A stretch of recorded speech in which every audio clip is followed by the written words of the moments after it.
Acting Superintendent of Schools, Aaron Osborne, Finance Director, community members William Bishop, who is recording the meeting, and this is Karen Donovan, and Mr. Brett Andrews. So noted. Okay. Anybody have any changes to the minutes of the March 9th meeting? I did make a correction of the spelling of superintendent in one of the last bullets, because that was the only change that I made since I last circulated. Okay, seeing none, I motion to approve the minutes. I'll second. Mr. Shea. All in favor? Okay, agenda item number 3, update from Superintendent of Schools regarding action items from the last meeting, including update of potential future line item transfers for the FY15 budget, expenditures to date, and projected year-end balance. So I set aside sort of 10 minutes to have a discussion of this. I don't know if it takes that long or not, but... So I'm going to turn it over to Aaron. Sure. I have a memo for you. I wanted to sort of line out what we've done so far as well as what we plan to do to date. As of the last meeting, the school committee had approved $831,779, representing really just less than 3% of the total budget. Typically, 10% is a rule of thumb for most budgets in terms of things like budget transfers and adjustments. So we're still well below that. One thing also worth realizing is the vast bulk of those dollars, $770,779, were not used to offset any actual overages or concerns. They were simply line item moves in what are effectively identical categories. I call them housekeeping, which may have been a little colloquial. But I could have achieved the same outcome by doing journal entries on those items and not notifying the school committee. However, that takes a lot of man hours out of my office. I thought it was more prudent to just ask, while I was asking for a few small budget transfers, to ask for that larger. So really, we've only had 4 true transfers totaling $61,000, which is, 0.2% of the budget. We will have more. I mean, there's no mystery there. Down below, I talk about more. We did do some transfers that were similar to those housekeeping transfers I called before, and that was to make a move from the 240 grant that we thought was prudent at the time that saved us that $50,000. Right. So it's not really a true budget transfer in the sense that we're trying to offset some shortages. So really only those very few items were set to offset any shortages through any other methods. Okay. I immediately plan to move some contingent salaries into maintenance and custodial. There's a contingent salaries line item in the school committee line, budget line. Mm-hmm. And that will go towards any increases we agreed to with the custodial and maintenance group, and I believe we're very close to an MOA with them. I think we're going to move a little bit of money to telephone and internet services. Those are 2 items that were not budgeted at the beginning of the year. I don't know why. Telephone is very, very small. It will be very, very small. Internet services will be a little higher, but I think we have some places where we can move that from, and as we see utilities come out, like we spoke about before, we may have some opportunities there. There were also a few staff moves during the course of the year, and we will just want to move some funds to offset some of those staff moves during the year. Okay. So those are probably the largest line items that you'll see. Yes, Ms. Conklin. Why wasn't it offset by the E-rate? E-rate covers a large percentage, and it's a reimbursement program. It's not just an automatic. You have to spend the money to earn the money. So we did have a credit that we were working from, but that didn't cover everything. It ended up coming to the town in the form of a check, and they moved some of that money over to a line item for instructional technology.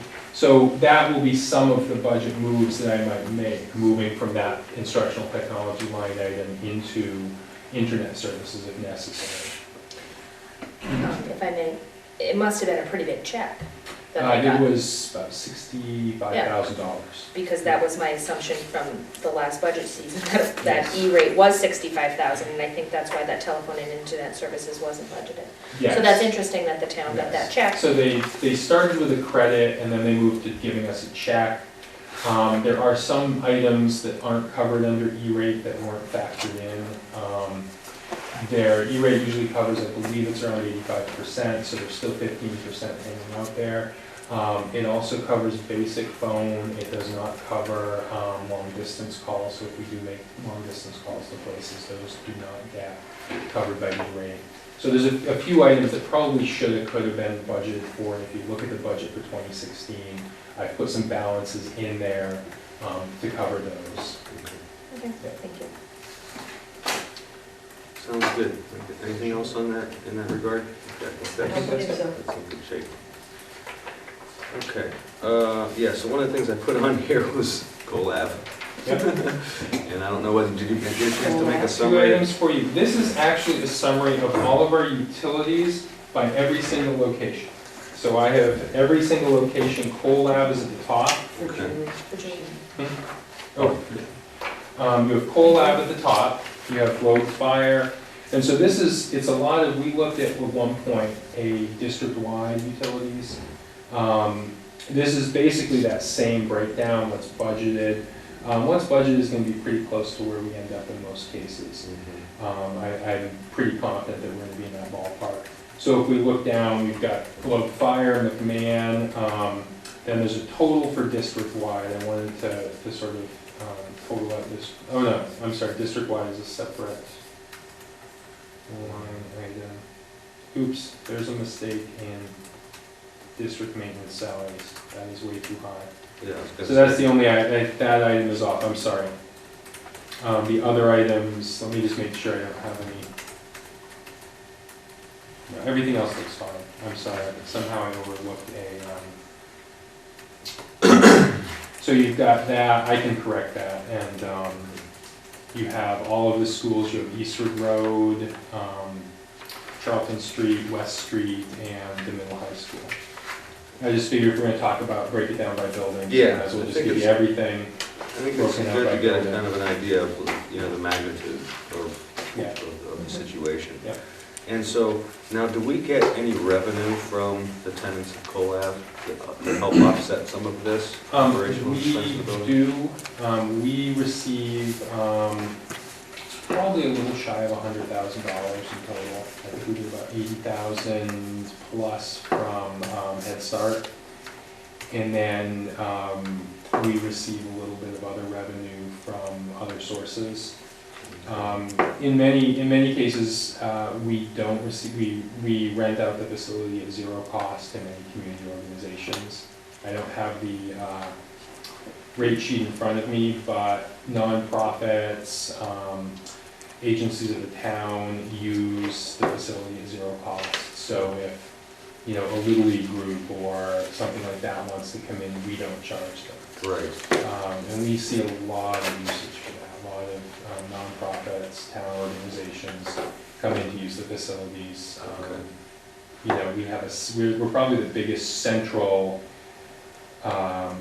organizing space for a lot of people. The middle high school has a great auditorium, but it's much further out. If you want to get people right downtown here, we probably have some of the biggest space for that.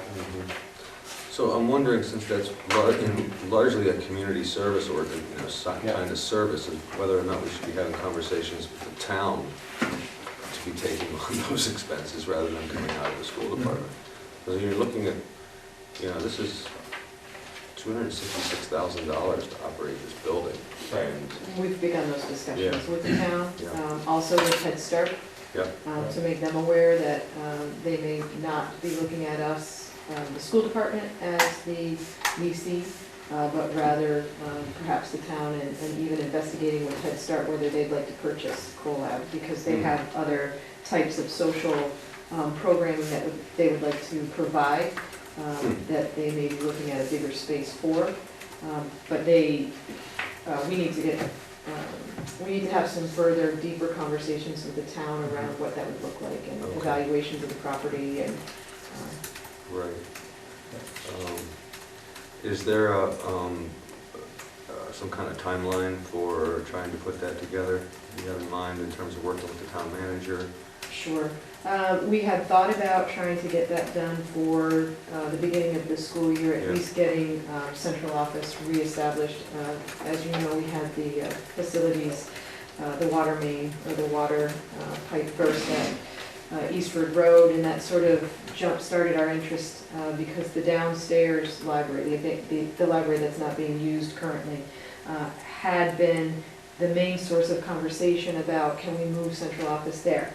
And while that's certainly a possibility when we look at Eastford Road, it becomes less likely that we would end up there because there's no real safe way to bring the public in without having either a significant chance of contact with students or completely disrupting the office staff to buzz people in and then escort them to central office. Right. So the space is really housed by either end two stairwells.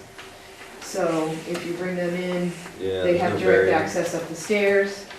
So it's just really become an issue where we don't think that Eastford Road is going to present a really safe place for us to be from the perspective of children. And so in coming to that conclusion, now we're looking at other space, and Walter Solzak has put together a memo for you on some of the steps that we've been taking to investigate other potential properties and locations, and he's made some recommendations later in his memo to you regarding really the next steps that need to be taken in order to put this on the docket as something doable. Okay. Okay, so, obviously we won't take a detailed look at this now, but I think maybe Sure. the thing to Keep do it is on for the us agenda. Yep. is to take it under advisement, have a look at it, and maybe recycle it to the next meeting. Yeah. But to your point about a specific timeline, I think that's where we're at. I think that we've had enough of the discussion to say, okay, the decision is to leave Cole Ave. Yeah. I mean, that, it just does not make fiscal sense. It doesn't make sense for the school department to be the place where the community comes Right. to engage in the building. And so if we can relocate and turn that back over to the town, and they can have a decision about how to use the building or what to do with the building. So the timeline is next. Yeah, Managing just, the facilities rental is managed out of my office, and that is a 10 to 20 hour a week job sometimes, which honestly we'd be happy to have off of our backs. well, right, I mean, it's, and it's arranging locations for tenants who are going to pay us, or users who are going to pay us nothing. right. And in some of those cases, we don't even get paid back for our janitorial costs when we have a janitor stay for events, things like that. Yeah, okay. Would it be useful, I think it would be useful, just so we kind of know, is to maybe have just a master list of all of the users.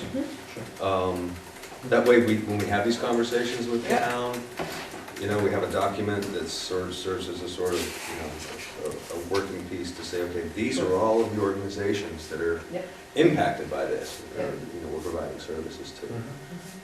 Okay, good. That's just a little confusing to me, because I know we had changed that policy, and I know on Saturday, like, the PTA used the gym, Sure. but they did have to pay custodial fees, so we weren't losing money. So I beg to differ that this year, I know that people are having to pay for those services based on that schedule. In some cases, I want to say that and I'm speaking a little off the cuff, so I don't want to, but I think in some cases, we have to bring in custodial staff at time and a half to meet those obligations, and the amount we receive in custodial does not match the amount that we end up having to pay. That's what I want to, I'm not 100% certain, but I think that's more or less. I think there's an hourly rate that we charge. I might just make a recommendation to then re-bring that up at policy, because I remember sitting through those talks about those fees and what was recommended to us from the director of operations as well as the previous superintendent, were those fee schedules for those custodial fees, and if we're Yeah. losing money, I don't get why then that we approve that. So I And I, don't know if you and I, could just and I make may a not be 100% recommendation. correct on what I'm saying, so I'm not, I don't want to seem the expert on it, but I think there are a few cases where we've, I'm fairly sure there was a case with audiovisual setup that at least was cost us more than we made. And I know that was brought up in the policy as well, but so maybe we could just refer this to the policy chair, Mrs. McLaughlin, to relook at that. Sure. Because I know it was just approved not too long ago, Right. to handle that again. Okay. Thank you. Anything else on? I do have another thing on that agenda item, and I know that a school committee member had brought it up during the last meeting with the water and sewer, and I know I've brought it up previously, those water and sewer rates are staying pretty stable in the budget, but I know those rates have gone up tremendously, so I just don't know if we will be over budget in regards to that water and sewer, because it is staying the same in both budgets. It is. I've utilities,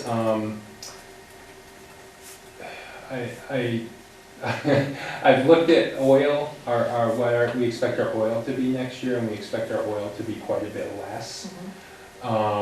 We expect water and sewer to be a little bit more. Electricity actually may drop somewhat. There's talk of National Grid coming down. But a lot of that ends up being speculative, and knowing that we had one that's definitely, oil is definitely going down next year. So by carrying oil over, we've got some, I guess, wiggle room, you might say, for water and sewer and electrical to go up somewhat. It's hard to see the future, so you try to be as balance the ups with the downs and presume that you're going to come out. In this fiscal year, though, we're staying on budget with the water In and this sewer and electric? fiscal year, I think we're pretty close to on budget now. Okay, thank you. Okay, next item, I think is, so we closed out COLAB, all right. So, item number 5, organizational charts and instructional materials. Okay, so, I left my organizational chart pile in my office. Can I go get it? I knew that was on my desk for a reason. I was like, I'll be right back. Okay. Okay.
So Not this bad. was the proposed changes to the organization from Superintendent Niberkov for 2014-2015. So given that we're in the middle of budget and there had been so many changes to the central office, the fact that we're not filling supervisor of instruction, I didn't rework this for what is currently in existence, but we can use this, I think, to talk about where we are, and then really create the one, as we get through budget season, we really know where we are, create the one that we established for fiscal 15-16, Okay. if that makes sense. Yeah. So if you notice, there's the superintendent, the assistant superintendent, and then currently we have the admin to the superintendent, who is also the human resource manager. I will tell you right now that's problematic for trying to do both positions. Okay. Because HR resource management really takes substantial time and focus to work through some of the cases with HR, so being constantly distracted by me or whoever is in the role of superintendent, it's become problematic in getting HR, I think, the time and the dedication it needs to rectify HR situations as they come up. The HR assistant person we have in that office as well. So then you notice we have Director of Finance still, and then we also have, under Director of Finance, we still have the 3 positions in the finance office. Okay. Under Assistant Superintendent, we have Director of Teaching and Learning. That position is currently unfilled and will remain unfilled for the rest of the year to compensate for budget potential. And then the Director of Teaching and Learning is actually eliminated and brought into the Assistant Superintendent umbrella, the Supervisor of Instruction. Is eliminated, right? Okay. So under Director of Personnel, Pupil Services, here we have a Supervisor of Instruction, and then we also have the Administrative Assistant. And in that office, there has been a request for more personnel, and that's coming, I believe, in the form of either another supervisor of special education or a team chair at the high school to alleviate some of the caseload up there and some of our requirements to stay online, on timeline with our students. Then we have Director of Operations still, and the food service maintenance and IT under that. Currently, IT falls under Finance Director, so that's a change. That person, the Director of Operations, does not deal with technology. And that's the result of Aaron, as formerly Supervisor of Instruction, had a real wealth of knowledge in technology. He just has not wanted to let his baby go. So we might have to wrestle it from him at some point, but I think it also speaks to the fact that we do not currently have a Director of Technology, and that currently we have the Director of we have an infrastructure person who deals with the network, and then we have a data manager. So that's sort of how we're. The data manager's vacant right now, right? No, we just filled our data manager. Oh, you can, okay. Yep, we will announce that at the next school meeting. So, Okay. yep. Okay. Yep. Started today? Started today, yes, we're excited about that. And then we have the principals down right here. So what's a SIMS clerk? I don't know, that's one of the acronyms I Yeah, don't know. so we still have a SIMS clerk. The SIMS clerk is the person that organizes all of the reporting that has to go to the state. Okay. Yep, so they take all of the information from our various data collection systems, whether it's iPass or Teach Point. Sometimes our fiscal records have to be uploaded, and coordinates all of that data so that it's reported to the state accurately, and then we get information on suspensions as well. Suspensions are in that data. Student Now, demographics are in that data. Is this, I would imagine, is this a lot of this data, I would imagine, is sort of collated at the building level and forwarded? Is that? I think that accurate, its or- first look is often at the school level, and then the SIMS data clerk along with the data manager sort of take that second look at it and say, from a district perspective, are we getting the same information from each of the schools? For example, we have student registration at the building level. So you have 4 lead secretaries enrolling students. They're 4 human beings. They could do it just a little differently. That would make a red flag appear at our level when we look and we say, we're coding students as this in one school, but this in another school. So that's where this, at our level, we look over that data to make sure it's accurate But you're correct, a lot of that data is assimilated at the building level.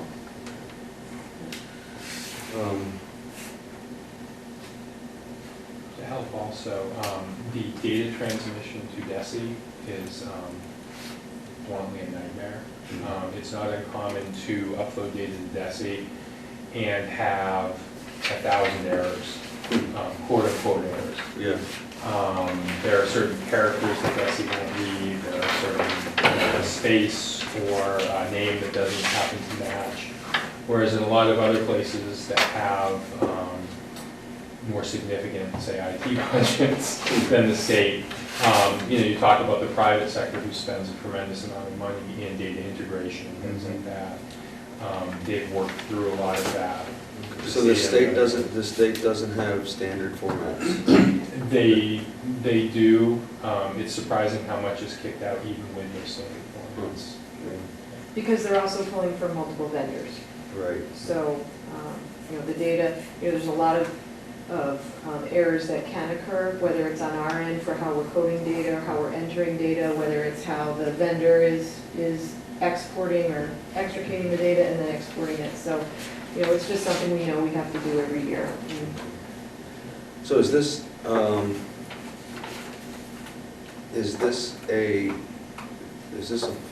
a completely 100% utilized position at this point, would you say? Or is- Yep. So the data technology manager is the person who's really coordinating all of our reporting for the AIP and really working with this person to start generating on a regular basis data reports that we're using at DLT, at ILTs in the buildings, so that we're having a district look at student performance at the district level all throughout the year. So we're not waiting until MCAS to say, oh, we're doing all this work and look, we still, aren't seeing the gains that we would like to.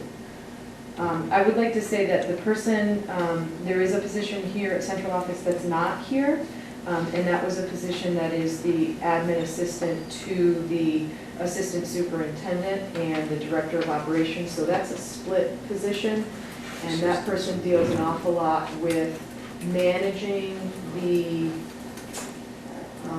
just some of the daily transportation issues, a lot of handling of a lot of the incoming calls and being able to distribute calls to the correct personnel. I think managing and creating the data collection system for mentoring, that's an important part of what we do. So that position collects the data and makes sure that people are in attendance and therefore can receive PDPs for professional development. So it's a lot of attendance checking and then creating, the certificates that you've actually, yes, you've been there, yes, you participated, here's your certificate. So it's a position that's used in both of the offices. Okay. So I think, since this is old, there's been a lot of changes. I know. What I would recommend is to maybe go through and, Yeah. for the next time, maybe. I have put the a new one, I together. have the proposed for 15, 16. Okay.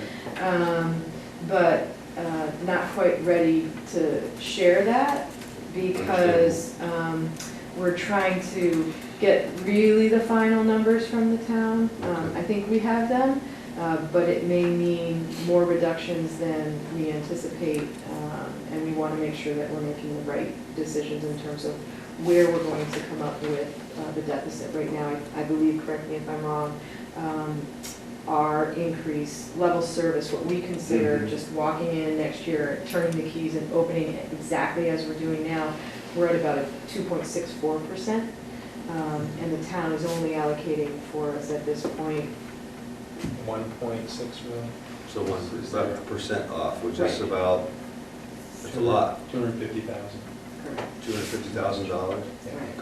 So we're still really at the district level with the principals talking about where that's going to come from. If we don't look at more allocation of Chapter 70 funds toward us, we are also maybe looking at potentially having to absorb the elimination of the pre-K, the kindergarten full-day grant. Right. Yeah, So, that's 98,000, That's not right? included in that 250. right, Okay, So- so it could be 250 plus 98. correct. 350. Because on this, if I may, On the town manager's budget proposal, I think he had said 300,000 from the school. Well, what he was, I think, referencing was town council's decision to not levy new taxes. So in not levying the 2.5% of taxes that they could, that results in 800,000 that you're not able to redistribute, back into either town or school department. So of that, we need to understand how we're going to manage that. But then that results also in not 2.5% just over those. The general rule of thumb is to open a level service budget for the next year is 2.5%. You need 2.5% to do your cost of living, for all of your anticipated increases in salary and all of that. So without 2.5%, you're looking at really having to make some adjustments. Yeah. Some drivers to that, just to share, our collaborative tuition is going up 17%. I mean, that in itself is pretty big. We are anticipating transportation going up 3%. It could go up more. We're talking to the transportation company now about whether we can extend or we need to go up to bid. Indications we have is that companies that have gone up to bid recently have ended up with pretty significant increases as opposed to less favorable than extending. So we're trying to, the challenge is if we accept an extension of our existing contract, that may be at the 3% we're predicting, and it's a known entity. If we refuse that, our vendor will put in a bid, and they know the market, and that could be a 5 or 6% increase, and they may still be the best bidder. And that's $3 million. It's a big chunk of our budget. We really need to, we're trying to iron down, and I think Walter Solzak, our Director of Operations, is surveying a few different school districts in the area and trying to see who has negotiated a transportation contract recently. Is there a deadline for which we have to do that by?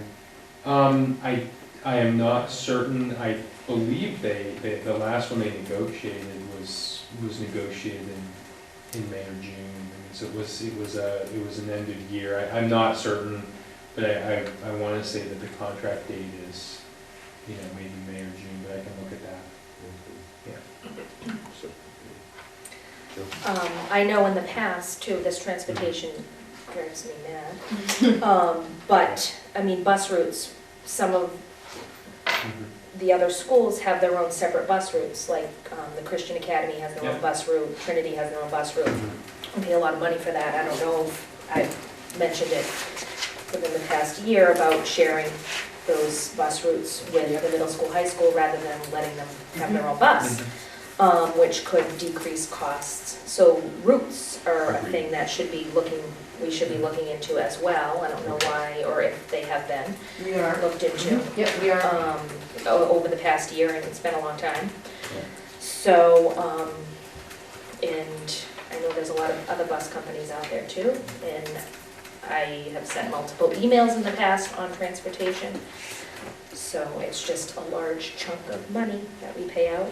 One of the things we're also looking at is some of the special ed transportation and collaborating with area towns that are transporting to the collaborative, for example, using the collaborative transportation that they provide and seeing if we can get a better rate for that. It's more expensive for the collaborative, but if they have more participants, they could anticipate it spreading the cost. Also, I think that pulling the special education piece out of the overall bid may change the flavor of the bid as well, and we may end up with a better price, but those are all still in how we're creating the bid.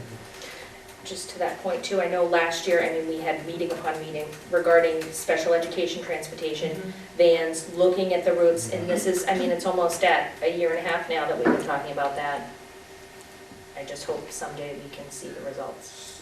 So would it be prudent to put an action item for possibly the next meeting to get an update from Walter Yep, on the status of transportation? it's already out to district-wide, all him, of it? so Yeah, it'll okay. be, yep, So, we'll have it for all right, us. that'd be good. Thank you. You're Because welcome. that could be, that could be an area where, Mhm. you know, you may I have think to it's one start of out those with some. things that must be frustrating to you because we're having conversations all the time about it, and then, how are we communicating with you? So I think, the reporting out to you is important so you can see where we are in the process and what our recommendations are. All right, so the next item is. So can I go back Yeah, for just go a ahead, second? Do you want me to redo one of these for the remainder of the year, or just hold I on? think it would be, useful to do this because it's going to, and then it'll be the foundation, it'll be a better foundation Okay. structure with which to look at next Sure. year, Okay, right? Yep. I think it would be useful to just do that. Isn't that part of our AIP to have, I think it is, it's supposed to be in there. It's one of the first things you're right. supposed to have as part of your budget cycle is organizational charts. Okay, so, and for each school, what I kind of wanted to look at is sort of how we're distributed across the schools and what I think it is. I have a page in here. I just kind of did this quickly this afternoon, and I didn't get a chance to really send it out. And there were a couple of questions that I had probably for the superintendent in terms of how. Okay, all right, I'll pull it up on my computer. So what I kind of did was just try to go through and say, okay, where are we with basically classroom teachers, not so much in each school, sort of the academic personnel. And one of the things I didn't get a chance to do was put the number of students in each building across. Just to kind of get a, sort of a landscape. And, just maybe to recap a couple of areas of clarification we think we just touched on last time, is that if you look at, okay, so basically elementaries, there's a principal at Eastford Road, no assistant principal, no academic dean, is that correct? Eastford Road, correct. And there's no guidance counselor, Well, or there is a guidance counselor? there There is a guidance counselor, yeah, so I Yes. have that on there. Okay. And then, so at Charlton Street, West Street. Yep, So one of the things is a dean at West Street, but not one at Charlton Street. it's actually shared. That's shared between the two, so that should really be half-half? I would, yes. Okay. So that makes more sense. And then, so the way I calculate it is regular classroom teachers, Eastford Road, there are 13. And one area of clarification I was wondering about is, some of them are listed as regular kindergarten teachers, and others are listed as preschool teachers. There's 4 of them, I think. What's the difference there? So pre-K, the program runs 3 to 5. Okay. Don't quote me on 5, but at some point, students are available for kindergarten. So the pre-K programs are, again, for the younger students, not full day. And then, I don't know, is there a full day at pre-K? It's just all half Just day? half-day pre-K. Because one of the things that we're talking about for Eastford Road is perhaps the possibility for going to a full day pre-K program for our older 4s, younger 5s, to prepare them more for kindergarten, and to provide more of a service for the community, and bring students into the public pre-K and prepare them for kindergarten.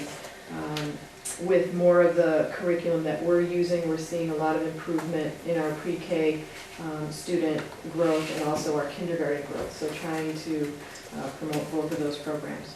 Okay, do you have an idea of what the cost or what you would need in order to accomplish that? She's building that right now. Okay. It's a fee program, so Okay, between the grants that we apply for and the fee structures,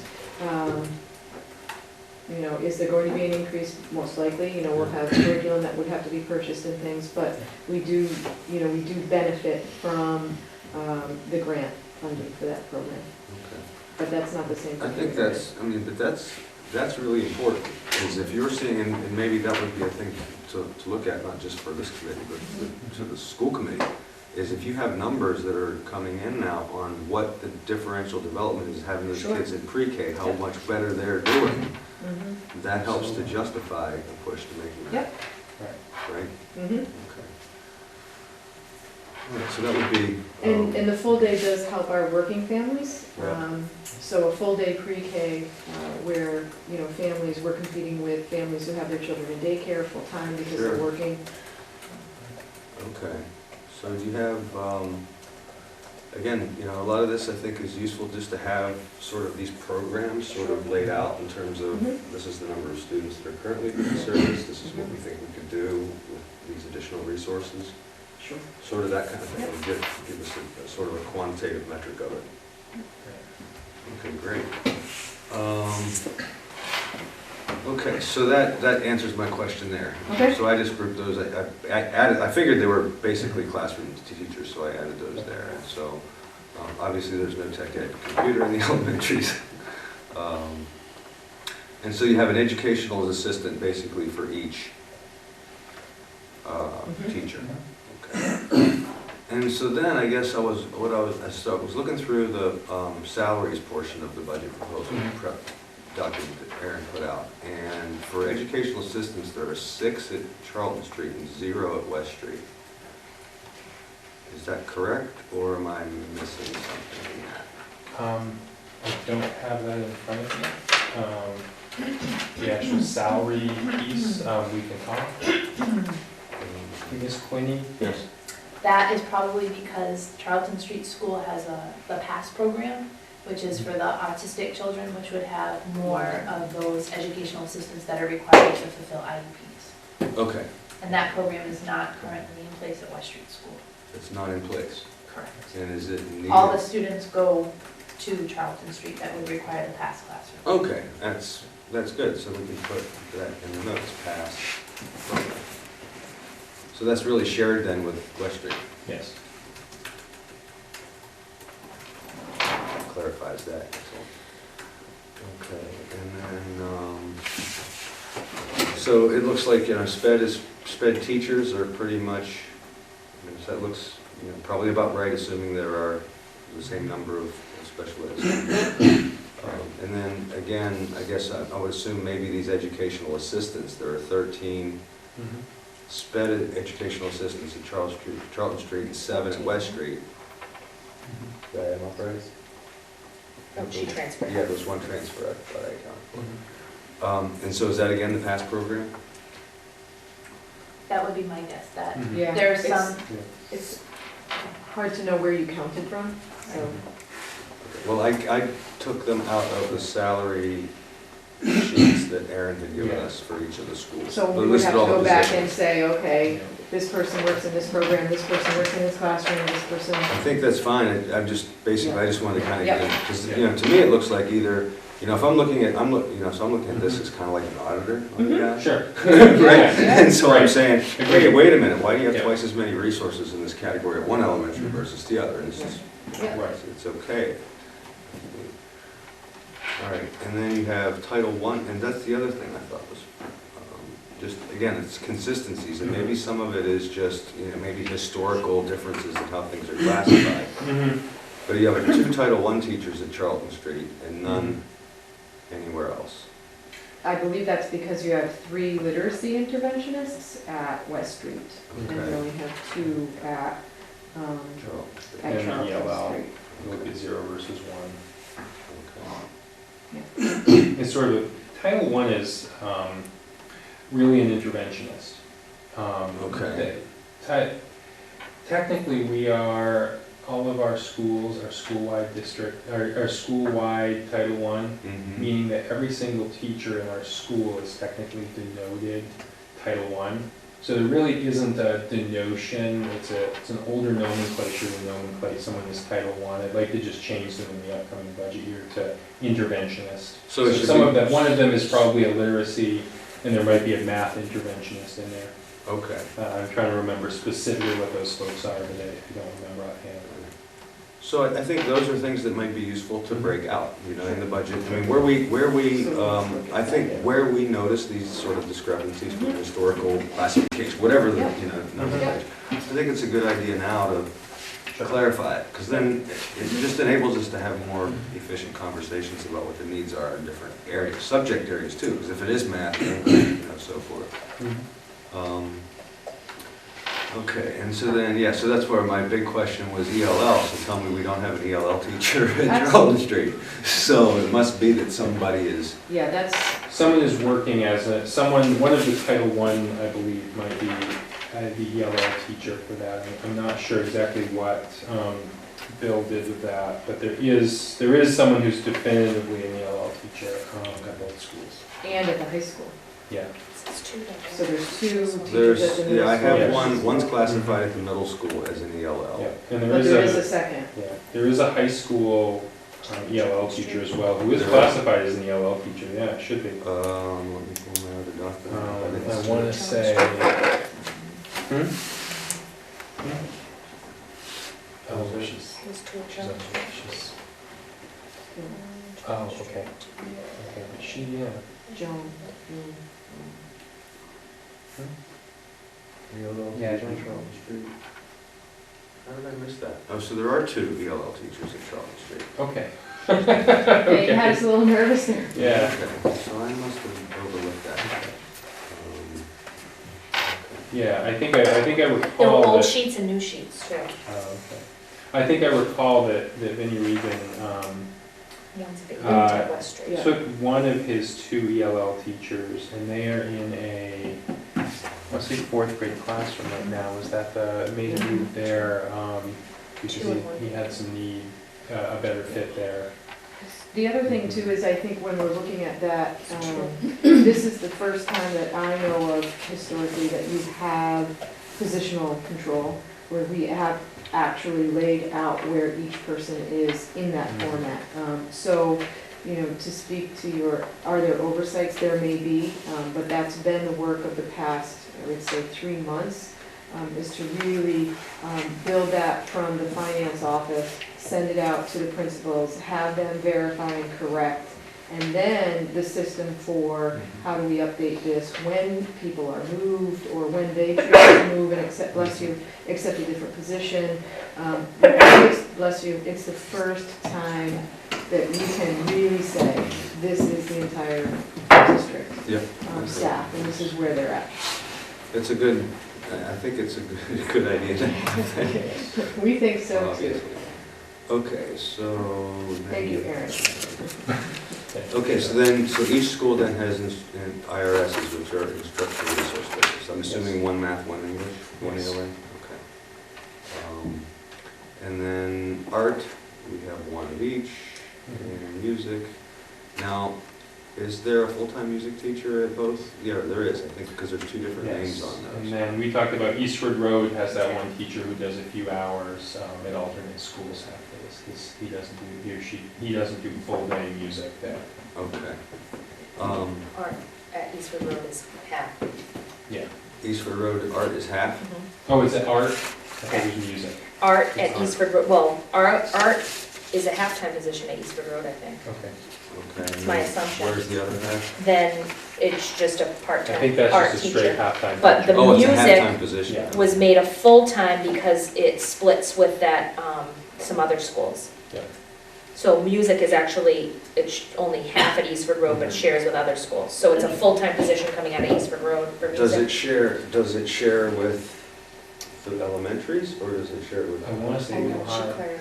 I think it's elementary schools, but I'm not sure. Yeah, I thought I looked at the names and I thought they were all different. It doesn't reflect in the Okay. budget It doesn't for reflect school, in the but I know budget. Cheryl answered that question during the committee meeting of a whole. Yeah. And I do have those notes I somewhere. do, yeah, Melissa, it is elementary. Is it elementary? Yes, yes, it's elementary. Or he. It's Mr. Ken, right? Ken? All right, so that's shared with elementary Yeah. So then I schools. definitely see. All right, so basically, then at the elementary schools, you have Okay. basically, so it's half the time, would you say it's half-time at West Street, or at Eastford Road? I believe it's half at Eastford Road, and if it's elementary, it's probably a quarter at each of the other two. I mean, you know, we left them in Eastford Road mostly for simplicity, just for budget purposes. I think it's just useful to know where, you know, what kind of resources we have across the building. Because Yeah, basically we have, so you have and that, we're talking about music, right? Mhm. Yes. So that means we have, but then each of those also have a music teacher, Yes. right? So we have now basically 1.25 music teachers Mhm. at each elementary school. So, okay, so the question I would have there is, why do you need more than a music teacher at those elementary schools? Why do you need that extra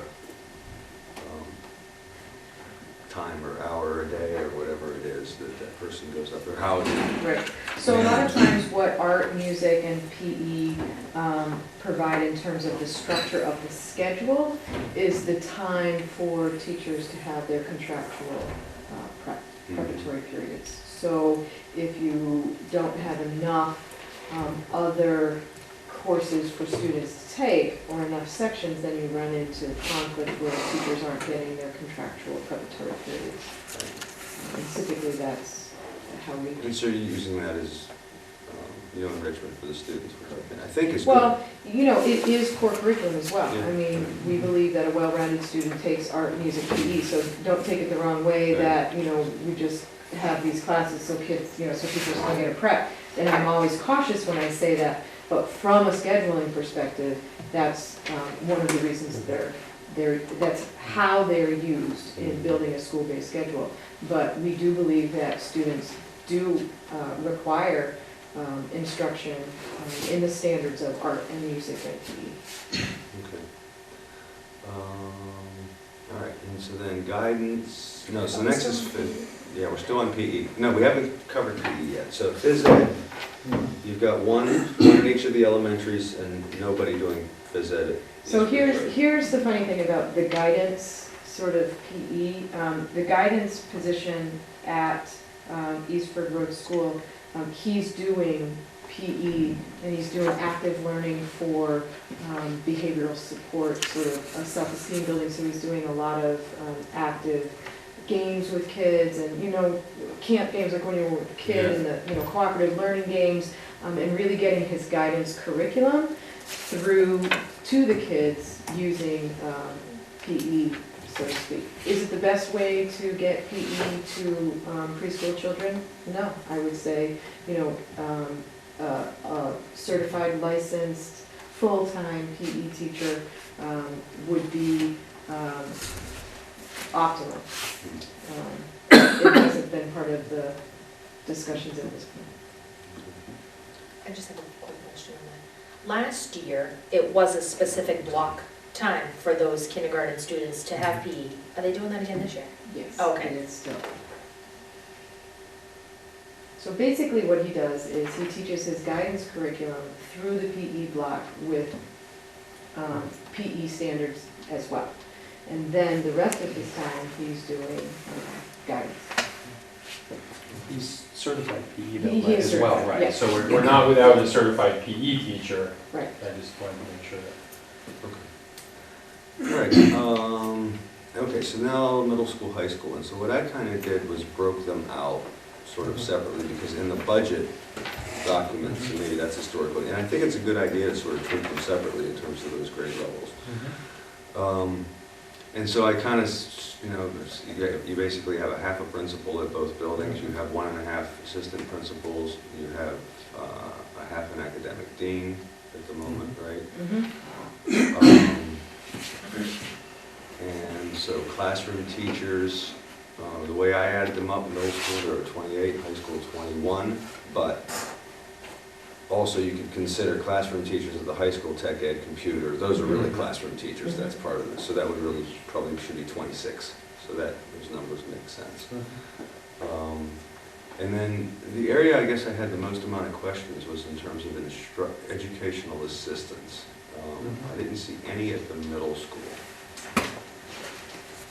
There is at least one ELL educational assistant at the middle school.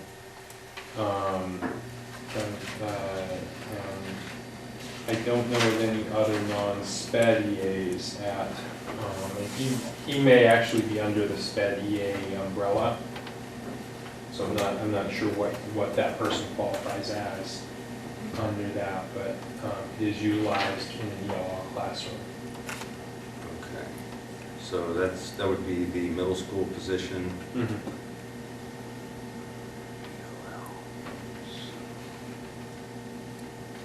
Let me just make a note here.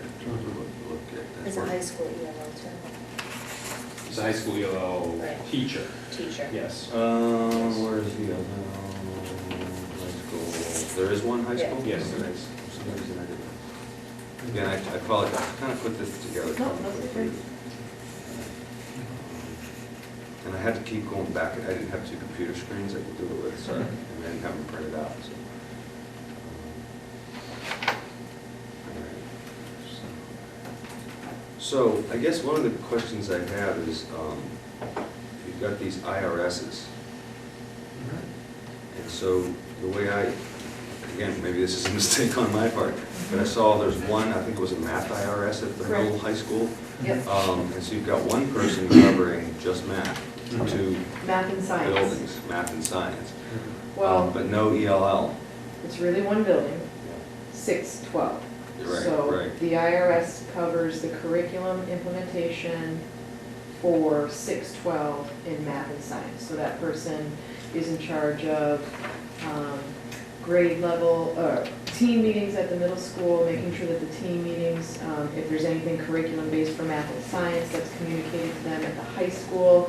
They work with the department chair to make sure that anything related to curriculum, instruction, assessment that's talked about at the ILT gets communicated to those groups.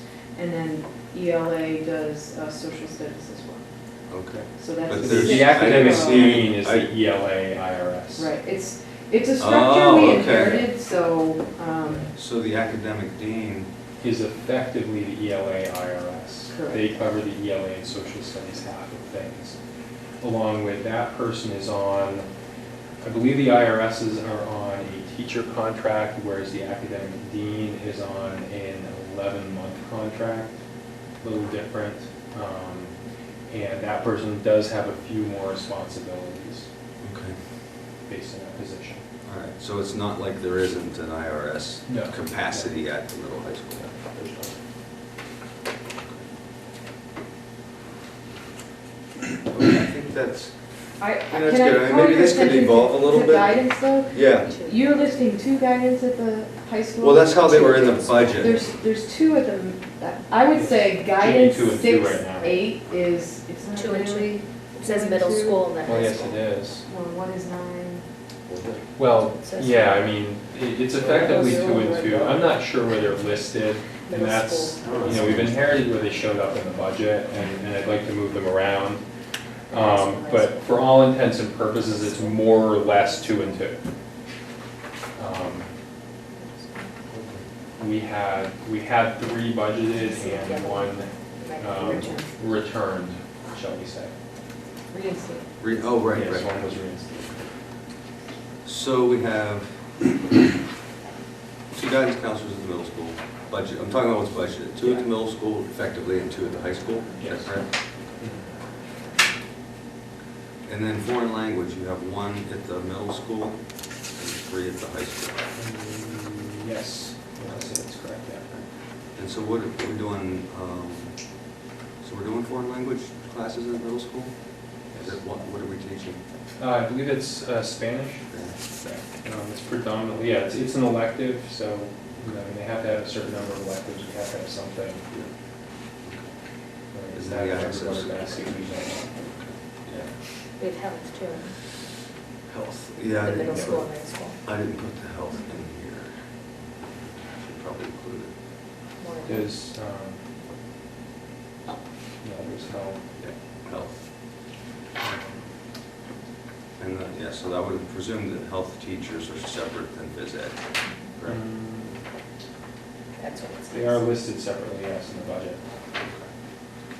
And they are separate, so they're Yes. different people. Okay. Yeah. All right, I just want to make sure that I They fall in the same understand department. everything. Yeah. Yeah, okay. All right. That's helpful to kind of get sort of a picture of this. Yeah, I changed all those. Okay. And that is an education assistant music for high school too. Yeah. Two of music for middle school. Here's two. All right, that's Yeah. sort of band and chorus, right? All right, good. I want to move on because we're running out of time. We get to 6. Yep. Yeah, so this was kind of what we've been talking about a little bit, but we've got an additional. Okay, and this is from a budget standpoint. This is the high-level district-wide. Okay? This kind of, and I'll share with you really quickly. I included, and you know, there's some arbitrary decisions, oh, yes, in terms of where you're going to put people. So for example, at most schools, principals, even though they're the instructional leader of the school, I have them as administration. Right. You could right. put them in instruction because they are the instructional leader. It depends on how you want to break it down, and there's a lot of. So if you look at this is a graph of the entire everything district-wide. In red, you've got district instruction, which is represented by 57% of our budget. That's direct instruction. That is teachers, coaches, EAs, people who are directly impacting students. That's kind of what I wanted to look at. Okay. Student support is guidance counselors, therapists, things like that, who are providing not instructional, but they're mandated by law in some cases. They have to be there. Transportation, again, you know, you could compare us to Target or Home Depot. We don't get the luxury of having our customers come to us. We have to bring them to us. So to some degree, you've got athletics at 2%, custodial, heat and utilities, technology, administration.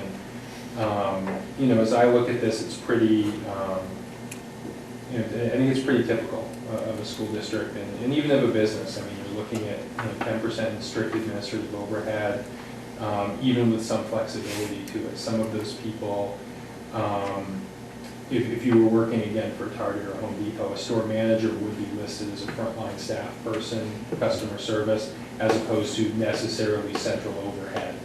So you pull those people out of that administrative piece. So I think we're being pretty fair there in terms of, I've also provided for, you said school level in your item.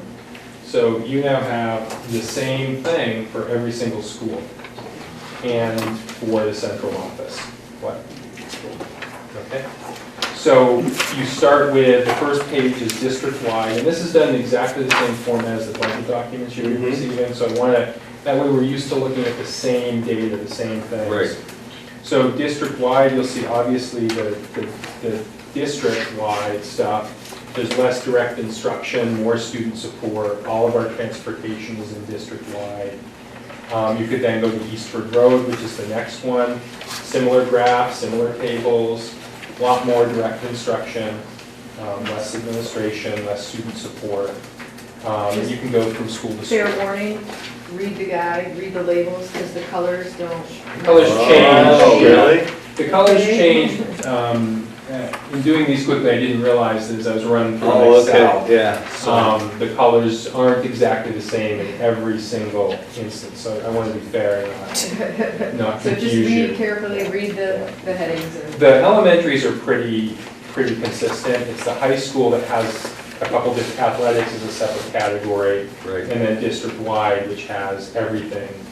To go back and do it again, I could probably, spend more time working on the color scheme, but I didn't think that was. I think no, it's okay. We get the So, get the gist of it. okay. You're welcome to do what you'd like on that. One of the other requests within there was food services. There were 2 items on food services.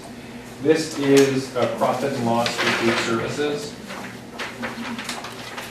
One thing to remember as you're looking at food services is there is a 1-month lag on our biggest source of revenue, which is reimbursements. So even though at the moment it looks like we are running a deficit, our first sort of real month, September, we ran a huge deficit because we weren't getting paid for the reimbursement. So you'll notice in October, November, and December, we have 136, 140, and 105,000. If in September when we earned, we probably earned $110,000 in revenue in September, so that 81,000 would be, significantly better. And it gets better as we go. A lot of our initial purchases are made in August and September, so we buy a lot of dry goods, materials, things like that in August and September. So from what I've seen of school food services budgets, this is pretty on. We do have some carryover from last year, a positive carryover, a balance, and we need to start looking at how we can use that, whether it's towards better quality food. How can we A, get tighter to budget? So this 41,000 is projected carryover? No, that doesn't include the carryover. Okay. So there's a carryover balance, Oh, like in a savings account. This is kind of like our checking account. Right. We have a savings account with a carryover balance Okay. in it. So, we feel like we're in pretty good shape from a food service perspective. Have you talked to the town about that 0.75% they're charging us tax on meals tax? That's That's actually really a it's actually a bizarre state thing. tax. It's actually a Is state it? tax. It's a pass-through from the town. And I actually wasn't sure whether different states run meals tax and local taxes through Yeah. different venues. And I wasn't sure if meals tax was a local tax or a state tax. Turns out it's a state tax. So they're collecting it on behalf of the IRS, not the IRS, the Mass State Department of Revenue. Department of Revenue. So it's a the state is, Yeah. they state charges tax. the school districts those taxes? Yes. Really? Yes. Yeah. Okay, that's Yep. interesting. So along with food services, we have also started looking at what we think we should do with food services. We've got a lot of talk about, because we've had some turnover and things like that, there's been a lot of talk about having, I can speak to it. This is again from Mr. Solzak. It's sort of a quick appraisal and assessment. One of the things we're really missing that a lot of programs have is a director of food services who really can focus on community outreach, nutrition. We have two people who are right now filling in as sort of interims. They have other positions within the district, within the food services program. And they really, a lot of their time is not available to be spent focusing on some of those programs. There are schools that do farm to, a classroom farm to table sort of program I've seen. There are school districts that work with CSAs, community support agriculture organizations, things like that, to bring fresh fruits, vegetables into the food services. It's also someone who is really well versed in food services is also someone who can run a tighter budget. They're really better at projecting out. It's the same as having, say, our maintenance supervisor who really is good at projecting out what our maintenance costs are going to be and things like that. So I think it is something that is fairly self-supporting, a food services director. Last year we ran a solid surplus with a food services director. I think we could do that again. One of our issues with our food services program is we are on the CEP program, the Community Enrichment Program? Eligibility program, sorry. All the acronyms that get confused like you guys. And that provides for all of our students, every single student to receive no-cost lunch. But we do get reimbursement from the state. So if we can up our utilization rate we can only account for the students who eat lunch at our schools. Mhm. If we can up our utilization, make it more appealing, work out ways to get students, I know there is now a provision for students at least the elementary level to take bag breakfasts into their classroom and to count that towards as both instructional time and meal time. So someone who can carry that forward, as well as manage our summer feeding program more effectively. Look for grants actively, food services grants, And things like that. I would think this would contribute to our wellness program too, right? In terms of, somebody who would be doing those sort of community functions and educate nutritional functions that, we probably haven't had like other people do them within the context of our wellness program, right? It is really important to recognize that our food services budget is separate from our general fund. So the budget you're approving has nothing in it for food services. It's a revolving account that can maintain balances. We can maintain a maximum programmatic balance of 3 months of actual revenues. So we're below that in terms of what we have, but we certainly could think about how we invest. And I think if we had a food services director, someone who really was focused on utilization and programmatics, they probably would more than pay for itself and improve the quality of the meals provided. So I think that's probably So that's the an item recommendation. to consider, and basically write up a recommendation, and I would be very specific in terms of how it's going to be a net, zero-sum game, Yeah. and the benefit to recommend to the school committee. I think Okay. I mean, if what you're saying Yes, all we is can true, ask it makes Walter for sense. Yeah. Good. All right, so I'm burying me in documents here, Aaron, which is I will discern. complaining, but. I am merely acceding to your request. Yep, no, it's good. And I love data, so. Well, to me, it's, if you have the actual data, you can make decisions a lot better, and especially when there are things that are confusing. So we're getting them clarified, which I'm really happy about. Okay. Good. All right, so that's, okay, well, let's, item, how are we doing on time here? I want to, 15 minutes left. Okay, so I think it's important, you're gonna be making a draft proposal in 2 days to the town, right? Is there anything that you would like our feedback on? I mean, we're kind of like the only, unfortunately, we don't have a school committee meeting, Correct. in order to do this. So I put that item on there just to give really you an opportunity, if you want to sort of talk through how, Sure. what you're planning on presenting to the town, and if you want to get any kind of feedback from us on that. So the presentation at the meeting of the whole, I think was very beneficial. I think it was important to hear all of the school committee members' feedback on the importance of having a needs-based budget. That is what we will present. And the only change, and I believe I sent a memo, is in speaking with the town manager, now that his budget preparation is at its closing end, he is going to have a capital request go to the town department. So in speaking with him, I said, well, that's important to us because at the central office, we have a major capital expense in terms of network infrastructure that for us is running about $300,000.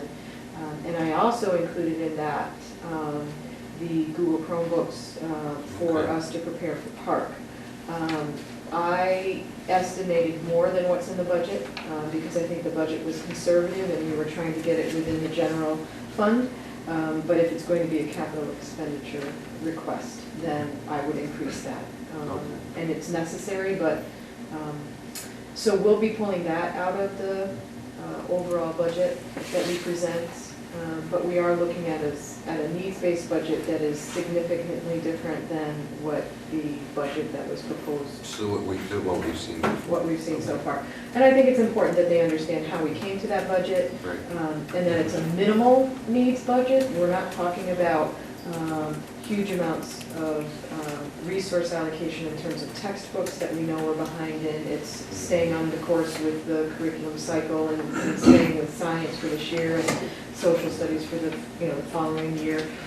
Because if you really did a needs-based budget, it would be substantially more. But I think that is an accurate picture. I think it's important, and at least for me to know, I want to know, and I think it's important for the town to know. You're looking at, I'm not going to do the math in my head, I'll embarrass myself, but you're looking at 26, 27, whatever $20 million of expenditure to do something. And if there's something that is, you're not getting all of the stuff that you need in order to accomplish the goals in that, and the difference is $50,000 in textbooks or 80. I mean, I think we're crazy not to be figuring out a way to get that money, because to me, it's like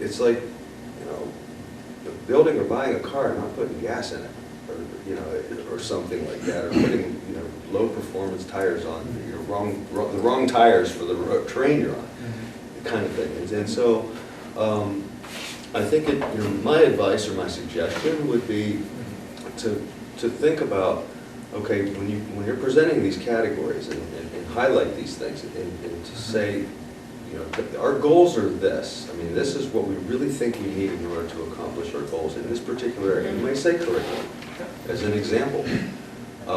But we're having to make these concessions in order to come into these budget numbers. I think it's important to have that, first of all, that communication to the town, and then we'll have a hearing, and people in the community will have an opportunity to come and sort of address us in public on these kinds of things. Sure. And again, I like to look at it, overall context of things. Some of the savings areas that we can maybe come up with, maybe ways to sort of, get funds that we could contribute to those other things. Whereas clearly, I think there's a need. Worth kind of noting on the front page of this budget summary report that I think you all have by email, but this is, I printed a hard copy. I did sort of an analysis of the drivers to the budget. So I looked at, what are we spending in salaries? What are our fixed costs? Stuff that we can't not do. We can't not pay for electricity. We can't not pay. And then I said, let's add salaries and fixed costs together. Versus the say the 25,898. That really comes to almost 94% of our salary. So everything else we have, textbooks, professional development, instructional supplies. We want them to have anything, paper, pencils. That's considered discretionary because it's not it's not absolutely positively necessary. So the amount that realistically we're talking about having to leverage in any way, shape, or form is also, so that carries over also into our needs-based budget. The vast majority of the things we're requesting, those are salary type positions, those are direct instruction type positions. So, if you were to carry, this is based on that town budget sort of number that we have there, but I think if you carry that over into our needs-based, those percents would probably hold true. So when we talk about being able to open the doors, and what we need to open the doors, that's really pretty close. Again, Jill, I don't know if you have anything you want to add to that, to this discussion. I guess my big thing is to really highlight the programmatic impact, and also, and not only that, for the areas that you're wanting to increase, have a good justification for why that is something that was, if it was negotiated with the state, as we were going to do, it's a reporting thing, it's whatever it is. And some of it is, we can look through in some of the categories, as there were some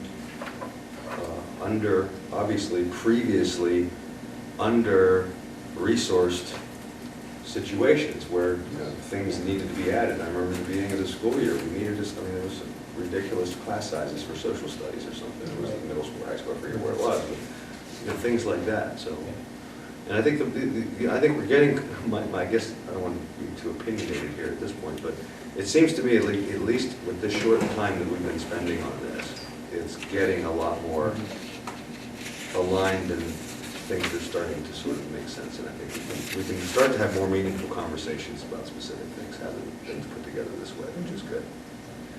I think one of the things that you talk about is the programmatic implementation. So while each of the schools has unique needs, there are some needs that go across all of the schools. I think that PBIS, positive behavioral intervention and support, is an area that when you look at providing tier 1 core instruction in social emotional development for students, that we are in need of curriculum for that. When you look at tier 2, tier 3, so students who maybe have a trauma history, students that are coming to school with less than the adequate resources in the environment, less support than other students, those students do need more. And when you look at that as a district, you'll see some schools are saying, we need a teacher for that. You know, we need a PBIS tier 2, tier 3 teacher for that. And that's something that I think we can allocate for as a building, but also as a district, that we know and recognize and understand that some of our students need more support than we can provide right now. And this is beyond the psychologists and so forth that we already have. Yeah, yeah. Do you have an idea what the magnitude of that is? Is it like 10 students, 20 students? I mean, how many people? When you look at a high-functioning school district, the percentage typically tries to break out at 80% of your students will perform, whether it's on the academic side of things or the social emotional behavioral side, 80% of your students are successful with core instruction in either the social emotional pieces or the academic curriculum. Then you break out 15 to tier 2, and then the remainder are those tier 3 students that really need a lot more support. What we're seeing is our numbers are a little higher than that, but if we can improve our tier 1 and our tier 2s, that we're hopeful that those tier 3 students would be, taken in under the tier 2. I think if I had to make an educated guess about the number of students that are tier 3 students that are really demonstrating in their behavior active involvement of daily involvement with the guidance counselor, the assistant principal, the principal. You're looking at probably between 6 and 10 students in each of the buildings. A little less at the Eastford Road School. It's conversations that I feel comfortable saying here. The middle high school, we just haven't had those conversations. Those conversations have been more around, in terms of numbers, more around programs. ISS, how is that working? Yeah. So I don't have as good a finger on my pulse of what the numbers actually are up there. But in talking with the assistant principals and the principal, the numbers are a little bit higher, I think, but I wouldn't want to put in actual, like, 15 kids are, stripping our resources at. Well, but, to be honest, I'm going to tell you, these are the kinds of things we hear. Yeah. Just yeah. from the community, Yeah. And so I think it would be a good idea, and maybe at some point, to collect that data and put it together so that the school committee and community is informed. Right. This is the magnitude of these kinds of problems. So one of the things that I would like to And move so again, it forward comes with down are the measures. So if in a budget cycle you say, okay, we need extra staff to handle these, what would the expectation be as a result? So you would look for a reduction in referral to SBST. You would look for a lessening, a reduction in the number of classroom referrals for the assistant principal to come into the classroom. You would be looking at a reduction in suspensions. You'd be looking for a reduction in the number of ISS students that are getting sent to ISS. You would be looking at a culture climate survey of staff that said they feel like the appropriate number of supports are available for them and available for students. A culture climate survey of students that say we feel like the appropriate supports are here for me, a kind caring adult cares for me, I know that, I know who my go-to person is. So, those are the kinds of things that we have to start putting in place so we can measure the impact of the resources that we're allocating. And right now, we don't have those measures. But again, that's the integration of the data manager with the principals and the assistant principals and getting all of that together and talked about on a regular basis at BLT. Okay. And that was my concern in regards to the budget, especially for that middle school, high school. I mean, last year we were willing to spend $250,000 on the alternative education program of the students that get arrested. They come back into school, back in with the general population, and my concern is student safety. Whereas right now, we're not budgeting for one of those behavior programs similar to that of what Ombudsman was brought to us as a school committee in regards to those. Was right. It was kind of provided to us that there were 20 students that if given a behavior program to help them, then it was the same 20 students that school would run a lot smoother, and it would provide that assistant principal with more time, as well as the ISS, which I'm still hearing throughout the community that this is still a huge issue. And I just think that this budget, I think, is still going to be a problem for next year, and a lot of people are pulling their kids for that reason, and a lot of teachers, I think, are leaving for that reason.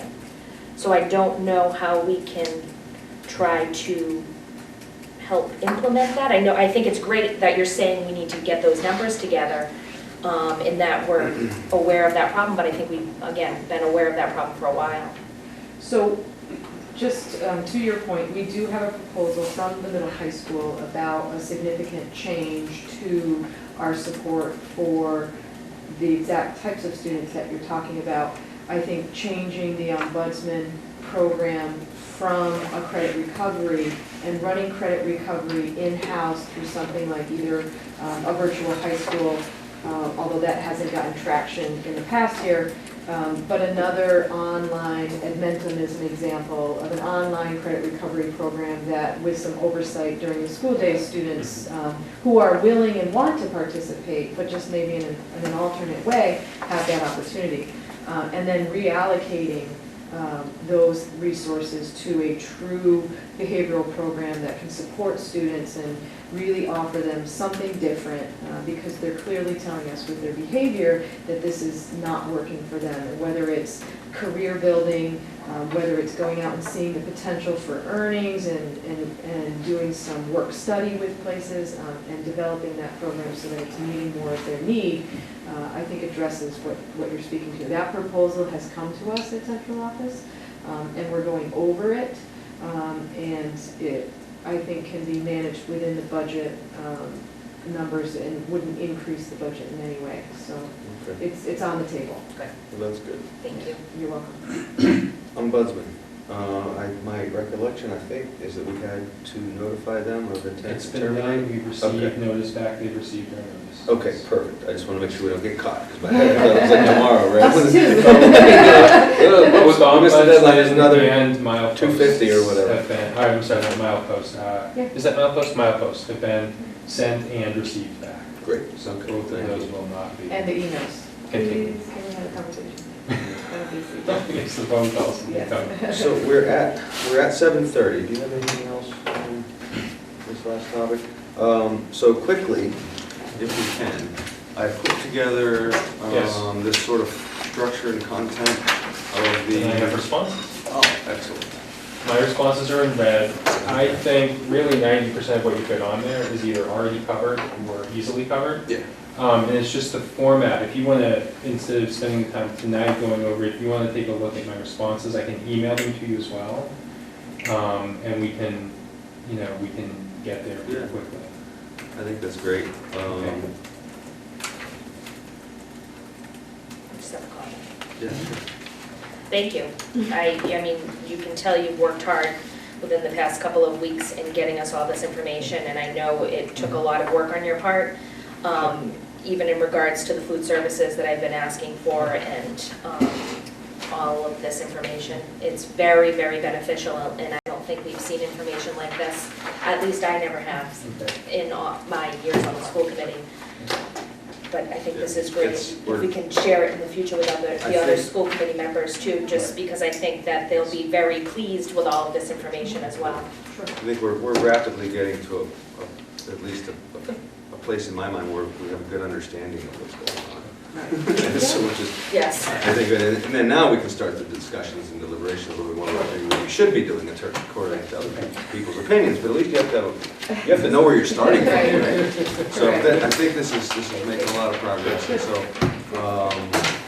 we'll, best of. I do want to start talking as soon as budget season is over with the committee about the timeline for next year, Right. where our stumbling blocks are, and so that we can actually have a timeline for, Yeah. September 1, we Well, start talking budget. The thing so- is that, that's what, all of my colleagues that, that I met at MASC and the people that, they say that budget preparation is a continual process, and many districts do it anticipating 3 years out.